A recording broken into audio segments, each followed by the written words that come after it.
한국직업방송과 연합뉴스TV가 함께 만드는 취업 전문 뉴스, 투데이 고용플러스입니다. 우리 경제의 버팀목이자 주력 산업인 제조업이 흔들리고 있습니다. 경기 부진 속에 수출과 투자도 위축된 양상인데요. 제조업 취업자 수는 15개월 연속 감소했습니다. 한상용 기자입니다. 우리나라 제조업이 정체기를 넘어서 흔들리는 모습을 보이고 있습니다.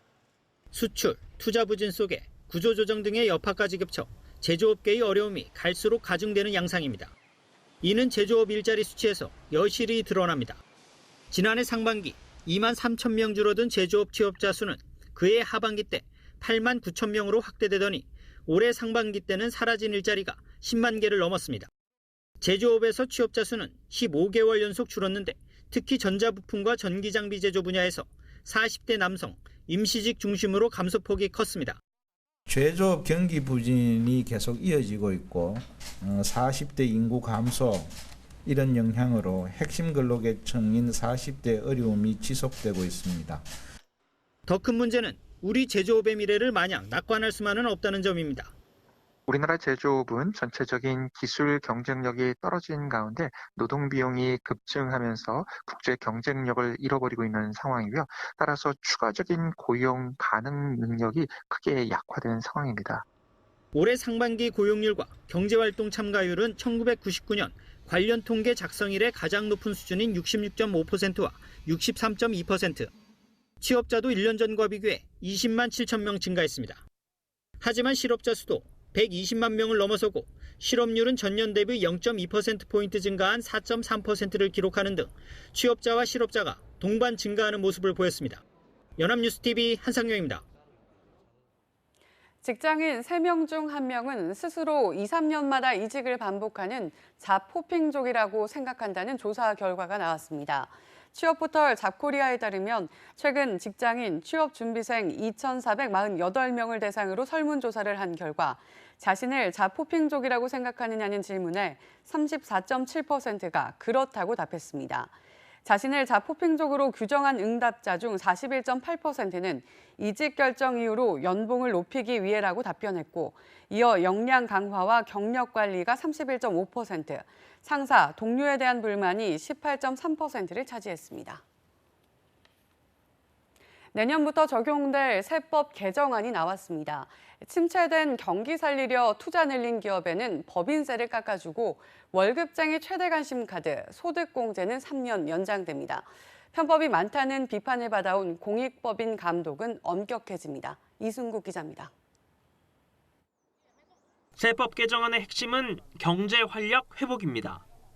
투자 확대를 위해 생산성 향상 시설 투자 시 세금 공제를 대기업까지 늘려주고 시한은 연장하는 게 골자입니다. 서비스업 창업 중소기업도 5년간 소득 법인세 절반을 깎아주고 맥주와 막걸리 주세를 종량세로 바꾸는데 이렇게 되면 국산 캔맥주와 수제 맥주는 값을 내릴 여지가 생깁니다. 기업들 요구를 수용해 최대 주주 보유 주식을 상속할 때 세금을 30%까지 더 받는 제도를 중소기업엔 없애고 대기업은 할증률을 낮춥니다. 소비 활성화 대책도 마련했습니다. 면세점 구매 한도 $2,000 확대, 15년 넘은 차량 폐차 후 신차 구매 시 개별 소비세 70% 감면 등이 대표적입니다. 어려운 경기 여건을 고려해 중산 서민층 지원은 늘립니다. 어려운 계층에 대한 지원 및 노후 대비를 장려함으로써 우리 경제 사회의 포용성 강화를 위하여 더욱더 촘촘하게 뒷받침해 나가겠습니다. 근로장려금 최소 지급액을 10만 원으로 올리고 경력 단절 여성 재취업을 돕기 위한 세제 지원 대상을 넓힙니다. 신용카드 소득공제는 3년 연장하고 제로페이는 신용카드보다 높은 40% 공제율을 적용합니다. 노후연금 활성화를 위해 만기가 된 개인 종합자산관리계좌는 연금계좌 전환을 허용하기로 했습니다. 정부는 또 지정기부금 단체 추천과 관리를 국세청이 전담하고 주기적으로 감사인을 지정해 공익법인의 투명성을 높일 계획입니다. 연합뉴스TV 이승국입니다. 일본의 수출 규제에 맞서 전방위 대응이 모색되는 가운데 정부의 세법 개정안에서도 관련 방안들이 마련됐습니다. 연구개발에 대한 세제 지원 확대가 핵심인데요. 세금 감면 대상 연구개발 품목을 늘리고 우리 기업의 해외 소재 연구소에 지급하는 연구비도 세금을 감면합니다. 소재영 기자입니다. 일본의 핵심 재료, 소재 수출 규제에 대응하기 위해 정부가 방점을 둔 곳은 신성장과 원천 기술에 대한 세제 지원입니다. 최근 일본 수출 규제를 계기로 우리 산업의 근본적인 경쟁력을 높일 수 있도록 핵심 소재, 부품, 장비 관련 기술에 대해 신성장 R&D 세액공제 적용을 확대해 나가겠습니다. 일본이 수출 규제에 나선 품목 가운데 감광액, 플루오린 플리이미드와는 달리 연구개발비 공제를 받지 못하는 불화수소를 포함해 일본의 추가 수출 규제가 예상되는 품목들의 개발비용 세액공제 적용을 검토 중입니다.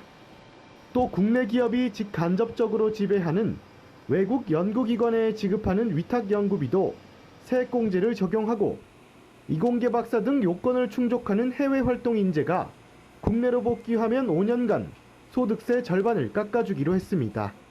해외에 있는 연구 역량도 신성장 기술 개발에 모두 동원하기 위한 겁니다. 또 신성장 기술 사업화를 위한 시설 투자 대상 기술도 늘리고 한도까지 채우지 못한 세액 공제를 다음에 적용받을 수 있는 기한도 10년으로 2배 늘립니다. R&D 분야는 장기적으로 일정한 효과가 있을 거로는 봅니다. 기업들의 이제 집중적인 투자를 좀 기대해 볼 수는 있는 대목입니다. 정부는 조만간 세제뿐만 아니라 금융과 예산을 망라한 일본 수출 규제 대응 방안을 발표할 예정입니다. 연합뉴스 TV 소재형입니다. 사정도 모른 채 얼마 못 갈 것이란 일본 쪽의 비아냥과 달리 일본산 불매운동 열기는 갈수록 거세지고 있습니다.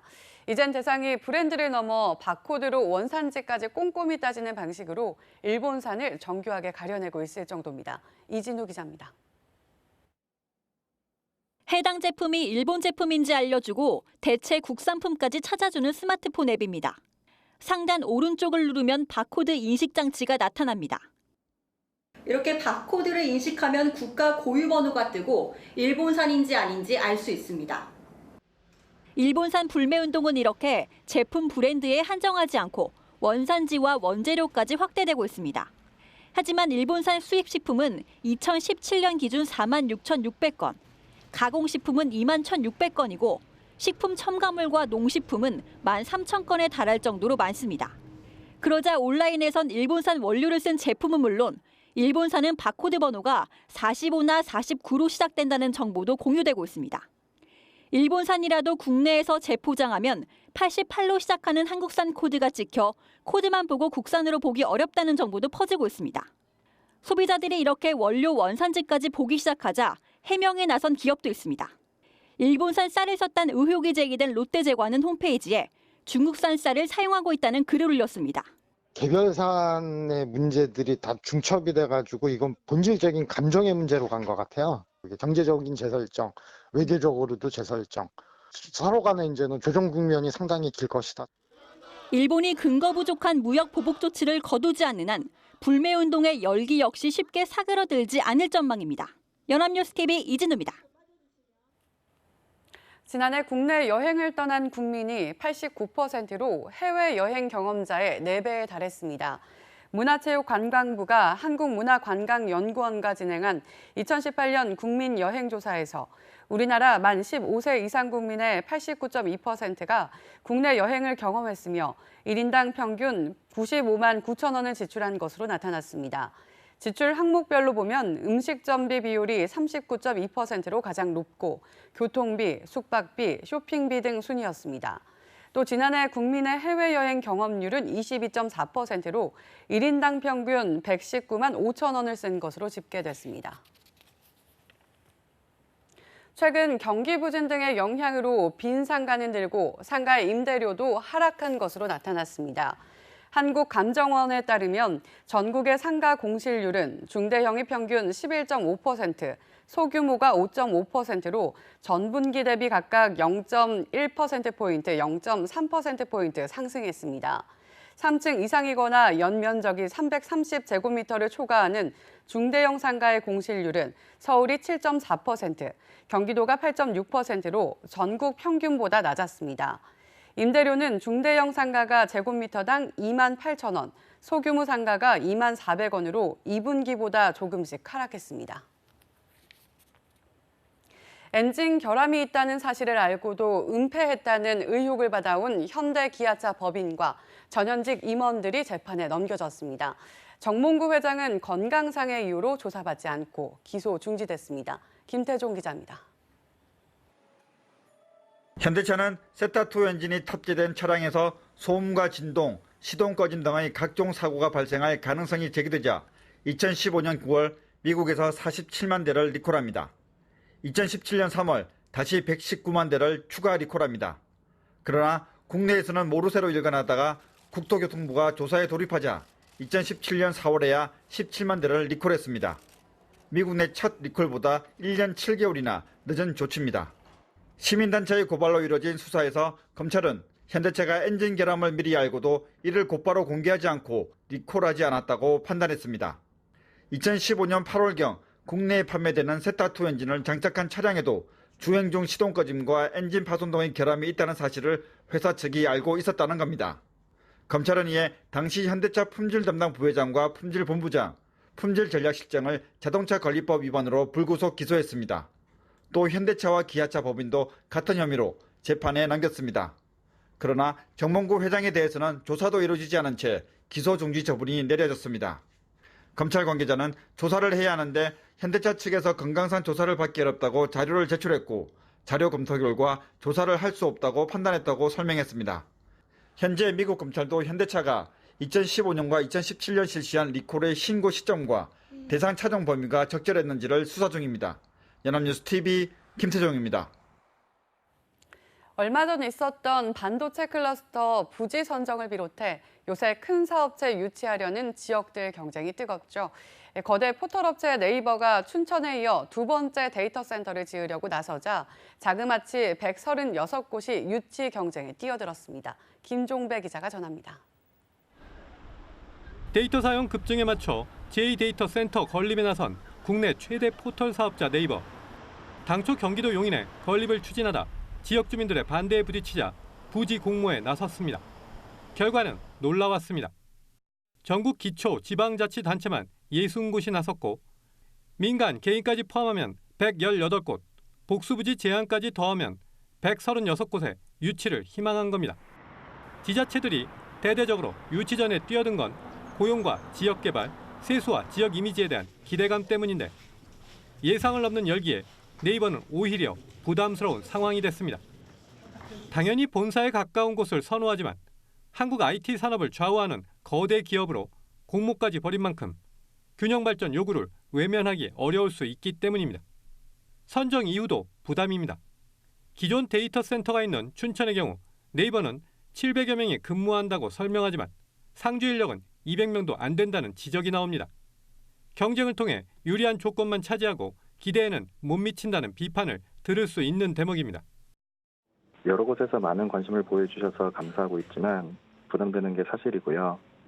앞으로 사업에 차질이 없도록 잘 진행해서 글로벌 경쟁에 뒤처지지 않도록 하겠습니다.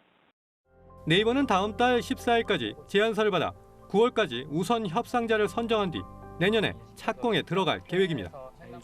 연합뉴스 TV 김종배입니다. 여름 보양식, 뭐니 해도 삼계탕 떠올리는 분들 많으시죠? 요새는 양념까지 다 해서 데우기만 하면 되는 즉석 삼계탕도 인기인데요.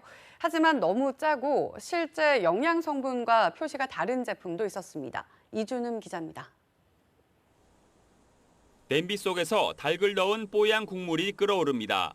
보양식까지 발을 넓힌 가정 간편식 즉석 삼계탕입니다. 팩에 담긴 삼계탕을 냄비에 붓고 끓이기만 하면 돼 여름철 1인 가구 사이에서 인기입니다. 하지만 짜도 너무 짠 것으로 나타났습니다. 한국소비자원이 시판 제품 14개를 조사해보니 평균 나트륨 함량이 1,500mg, 하루 나트륨 권장 섭취량의 75%에 달했습니다. 한 끼만 먹어도 하루 권장량을 대부분 채울 정도로 함량이 많은 제품도 있었습니다. 나트륨은 고혈압과 당뇨 등을 유발하기 때문에 건강을 생각한다면 최대한 덜 짠 음식이 좋습니다.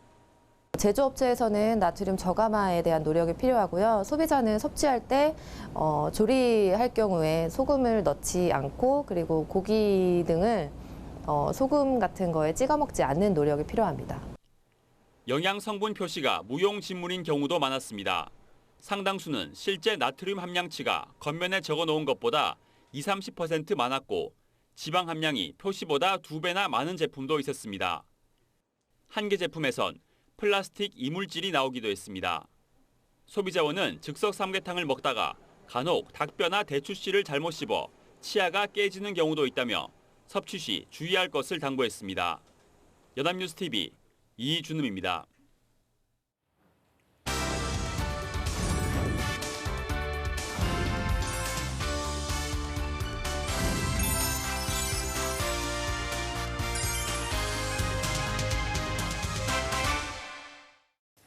사회적으로 핫한 이슈를 키워드로 알아보는 핫키워드 시간입니다. 안치홍 아나운서 안녕하세요. 안녕하세요. 핫키워드 시간입니다. 본격적인 휴가철을 맞아 직장인들은 어떻게 휴가를 보낼 계획일까요? 핫키워드에서 살펴봅니다. 네, 당장 이번 주부터 본격적인 휴가철이 시작이 됩니다. 저는 고용플러스를 지켜야 하기 때문에 아직 휴가 계획을 정하지 못했는데 다음 휴가 계획을 정할 때 좋은 참고가 될 것 같습니다. 네, 이와 관련해서 취업포털 링크루트와 아르바이트 앱 알바콜이 직장인 660명을 상대로 올여름 휴가 계획을 살펴봤는데요. 먼저 올여름 휴가 계획이 있는지 묻자 응답한 직장인은 78%가 있다고 22%는 없다고 답했다고 합니다. 네, 역시 대부분의 직장인이 휴가 계획을 가지고 있었군요. 그렇다면 주로 언제 가는 것으로 나타났나요? 네, 예상되는 휴가 기간은 바로 다음 주인 7월 29일부터 8월 4일이 가장 많았는데요. 22%가 응답해 1위에 올랐습니다. 이어서 9월 이후는 14%였고 8월 둘째 주인 8월 5일에서 8월 11일도 13%의 비율을 차지했는데요. 이렇게 보면 많은 직장인이 7월 말에서 8월 초에 휴가를 간다는 거죠. 네, 그렇다면 얼마나 휴가를 오래 보낼 계획이었나요? 네, 직장인들이 올 여름 예상하는 하계 휴가 일수는 평균 4.6일이었는데요. 대부분이 5일 내외 휴가를 계획하고 있는 것으로 조사됐습니다. 사실 길다면 길고 짧다면 짧다고 할 수 있는 조금은 애매한 기간인데요. 그렇다면 휴가 기간을 어떻게 보내겠다고 응답을 했나요? 네, 역시 휴가 계획으론 여행이 가장 많았습니다. 30%는 국내 여행을, 26%는 해외여행을 뽑아 각각 1, 2위에 오른 건데요. 이 둘을 합쳐도 과반수가 넘습니다. 또 3위는 23%가 응답한 휴식이었는데요. 아무것도 하지 않고 편히 쉬겠다는 응답이 3위를 차지한 겁니다. 과반이 넘는 직장인은 여행을 선택했지만 5명 중 1명의 직장인은 휴가 기간 때 휴식을 취하겠다는 것이 참 의외입니다. 네, 그렇습니다. 이러한 조사는 17%였던 지난해보다 6%가 오른 수치인데요. 경제적인 부담에 어차피 인파가 한꺼번에 몰리는 휴가 기간이니 휴식을 편안히 취하는 게 기분 전환에 더 도움이 된다는 거죠. 반면 지난해엔 국내 여행을 가겠다는 응답이 42%, 해외여행을 계획한 비율이 18%였는데요. 조사 결과에서 볼 수 있듯이 올해는 국내 여행이 대폭 줄고 해외여행은 늘어난 것으로 확인됐습니다. 네, 조사대로라면 올해 휴가 기간 동안 국내는 다소나마 한산할 것 같습니다. 또 궁금한 것이 있는데 휴가 기간 동안 직장인들은 주로 누구와 보낼 계획이 있었나요? 네, 1위는 20%가 응답한 연인이었습니다. 친구와 부모는 각각 19%였는데요. 나 혼자라는 응답은 14%, 자녀라는 응답도 10%였습니다. 지난해와 달라진 점은 나 혼자 보내겠다는 비율이 12%에서 올해 소폭 늘었다는 것이, 반대로 자녀, 부부 등 가족 동반 계획은 각 15%, 10%씩 줄어들어 나 홀로 휴식 쪽이 지난해보다 증가한 것으로 조사됐습니다. 네, 드디어 본격적인 휴가철을 맞았습니다. 열심히 일한 여러분은 당연히 떠날 권리가 있습니다. 또 여러 가지 사정으로 휴가를 가지 못한 분들은 저희 고용플러스와 함께 하시기 바랍니다. 저희가 휴가 기간에도 알찬 소식을 항상 준비해 놓겠습니다. 지금까지 핫키워드 안치홍 아나운서였습니다. 고맙습니다. 고맙습니다. 지금까지 투데이 고용 플러스였습니다. 오늘 저희가 준비한 내용은 여기까지입니다. 함께해 주신 여러분 고맙습니다.